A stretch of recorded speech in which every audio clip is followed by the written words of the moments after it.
बात करना चाहती हूं और वो ये है कि आज जब मैं फैसलाबाद में एंटर हुई तो सड़कों पे और जिस तरह से रास्तों में मेरा इस्तकबाल किया फैसलाबाद के मेरे भाइयों ने, बुजुर्गों ने, बहनों ने, बच्चों ने, और जिस शफकत से, जिस मोहब्बत से, जिस जज्बे से इतनी गर्मी के मौसम में, अभी क्या टाइम हो रहा है, 2:45 हो रहे हैं, 2 बजे से हम आए हुए हैं, इतने दुनिया आई हुई थी अपने, और ये वर्किंग डे है, काम छोड़ के।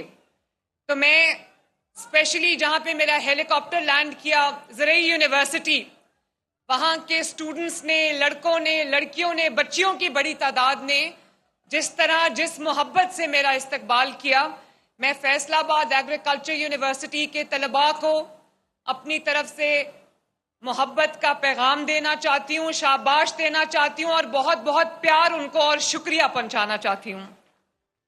और मैं आप सबको, जो पार्लियामेंटेरियंस मेरे सामने बैठे हैं, माशाल्लाह टिकट होल्डर्स बैठे हैं, और फैसलाबाद के अपने वो शहरी जो मुझे टीवी पे देख रहे होंगे, सबको ये पता चले कि मुझे लगता है कि फैसलाबाद पीएमएलएन से थोड़ी बहुत नाराजगी के बाद फैसलाबाद घर वापस आ रहा है, माशाल्लाह।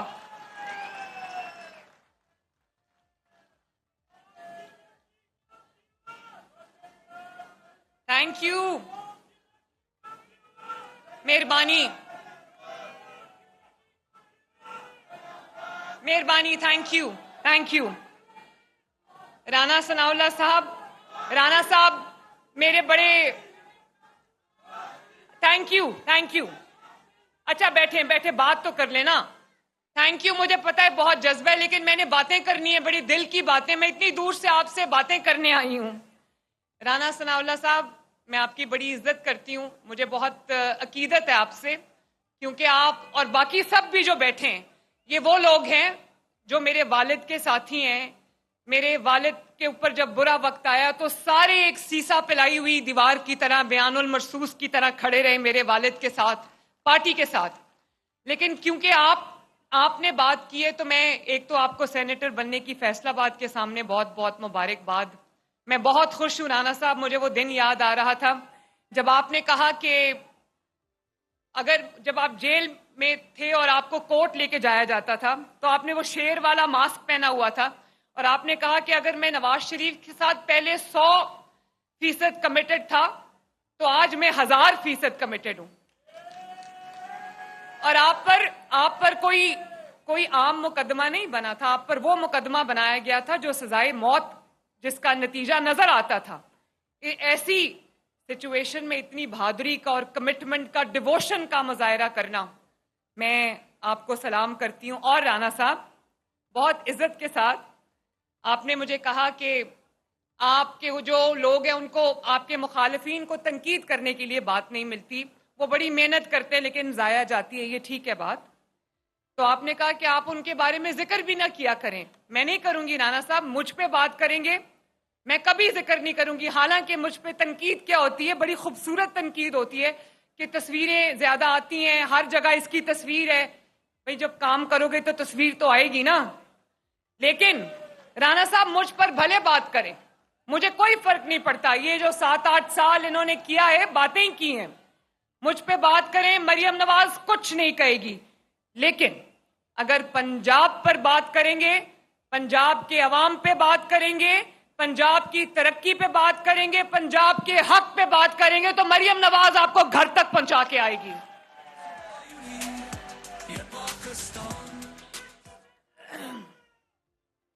पंजाब के अवाम की जिम्मेदारी अल्लाह ताला ने और पंजाब के अवाम ने मुझे दी है, और मैं जगह जगह जो जाती हूं, जिस तरह की मुझे मोहब्बत शफकत से पंजाब के अवाम नवाजते हैं राना साहब, मैं उनके हक के लिए अगर अपने खून का आखिरी कतरा भी बहा दूं तो ये कम होगा। पंजाब पे बात करोगे, मरियम नवाज शरीफ आपको छोड़ेगी नहीं।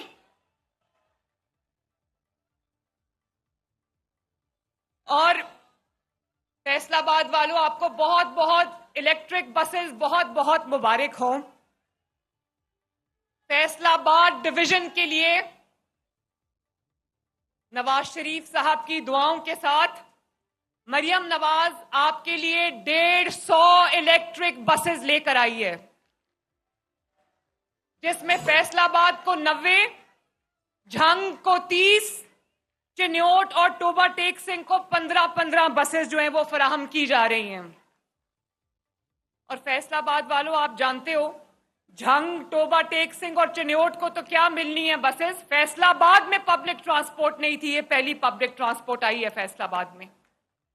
और मैंने वो रिवायत और वो तरीकाकार जो था कि बड़े शहरों में पहले तरक्की आती थी, प्रोजेक्ट्स भी बड़े शहरों में लॉन्च होते थे, मरियम नवाज ने इलेक्ट्रिक बसेस का जो आगाज है वो मियां वाली से किया। मियां वाली, सरगोदा, साहिवाल और और कहां गए हम, मुजफ्फरगढ़ और अब फैसलाबाद, माशाल्लाह। तो ये छोटे शहरों में भी जा रही है तरक्की, इंशाअल्लाह ताला बड़े शहरों में भी आएगी, पूरे पंजाब में इंशाअल्लाह ताला ये तरक्की यकसा तौर पे आएगी। और फैसलाबाद वालों, आप जानते हो ना कि इसका किराया कितना है? आवाज नहीं आई। इसका किराया, जहां पर आप सैकड़ों रुपए टूटी फूटी बसेस और टूटी फूटी सवारियों के ऊपर आप सैकड़ों रुपया खर्च करके जाते हो, आप एक दफा इलेक्ट्रो बस में बैठ जाओ और जहां भी आपने जाना हो, किराया सिर्फ और सिर्फ 20 रुपए है। अल्हम्दुलिल्लाह। और कुछ अरसा के लिए खवातीन के लिए भी फ्री है, बुजुर्गों के लिए भी फ्री है, तलबा के लिए फ्री है, और स्पेशल अफराद के लिए, जो माजूर अफराद हैं, उनके लिए भी ये फ्री है। तो ये, और वाईफाई, फ्री वाईफाई है बसेस के अंदर, एयर कंडीशन बसेस हैं माशाल्लाह। और खवातीन के लिए एक अलग कंपार्टमेंट बना हुआ है जिसमें खवातीन इज्जत से, हिफाजत से, एहतराम से सफर कर सकती हैं। और खवातीन की हिफाजत के लिए हमने ऊपर सीसीटीवी कैमरास लगाए हुए हैं, सीसीटीवी कैमरा से मॉनिटर्ड है वो। तो मुझे खुशी है कि पंजाब अपने शहरों को, अपने सूबे को यूरोप जैसी ट्रांसपोर्ट मुहैया कर रहा है, अल्हम्दुलिल्लाह। और क्योंकि इसका किराया 20 रुपए है, तो मैं ये कह सकती हूं कि मरियम नवाज शरीफ अपने शहरियों पे बोझ नहीं डालती, अपने शहरियों का बोझ उनके कंधों से उतार के उसको अपने कंधों पे डाल लेती है।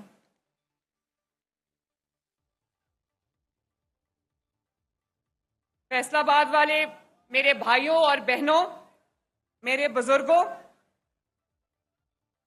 जब तारीख में पाकिस्तान की तारीख लिखी जाएगी तो उसमें लिखा जाएगा कि पाकिस्तान में जब कभी भी तरक्की आई, पाकिस्तान में अवाम की सहूलत के मंसूबे जब कभी भी आए, तो उसके पीछे नवाज शरीफ, शहबाज शरीफ थे माशाल्लाह। अब आप उठा के देख लें, चाहे वो ऑरेंज लाइन हो, वो मेट्रो बस हो, या वो फ्री इलाज हो। मेहरबानी, थैंक यू, मेहरबानी, बहुत बहुत शुक्रिया। बहुत जज्बा है, आपके जज्बे को मरियम नवाज सलाम करती है, बहुत बहुत मेहरबानी।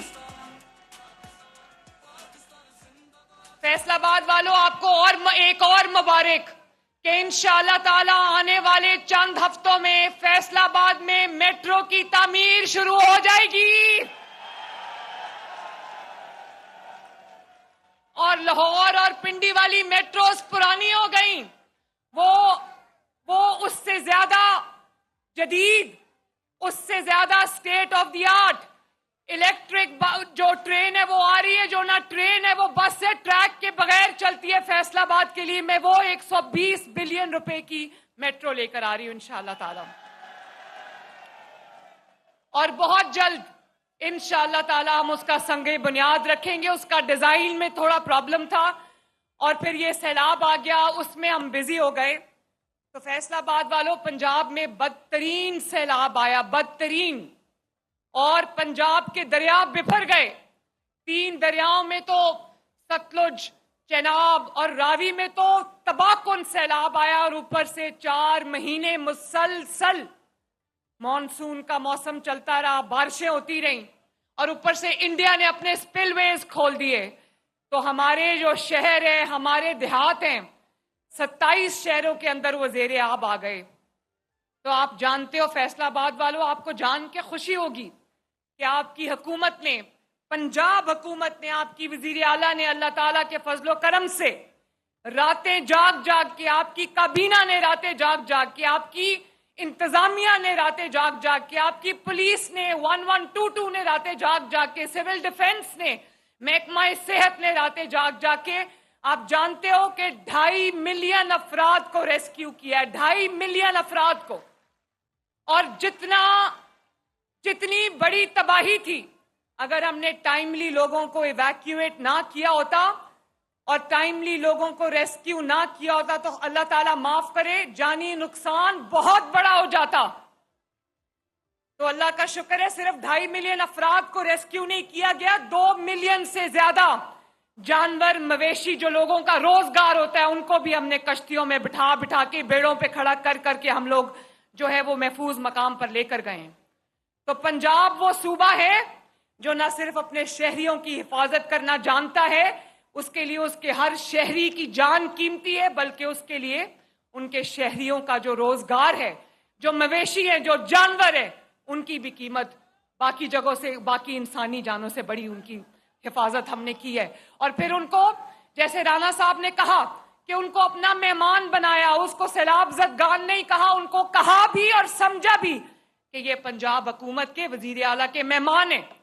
3 वक्त उनको इज्जत से कुर्सी मेज पर दस्तरखान बिछा के उनको रोटी पहुंचाई गई, उनको राशन पहुंचाया गया, कश्तियों में बैठकर उनके ऊपर उनको राशन पहुंचाया गया, उनके इलाज की सहूलत उनको जगह जगह दी गई।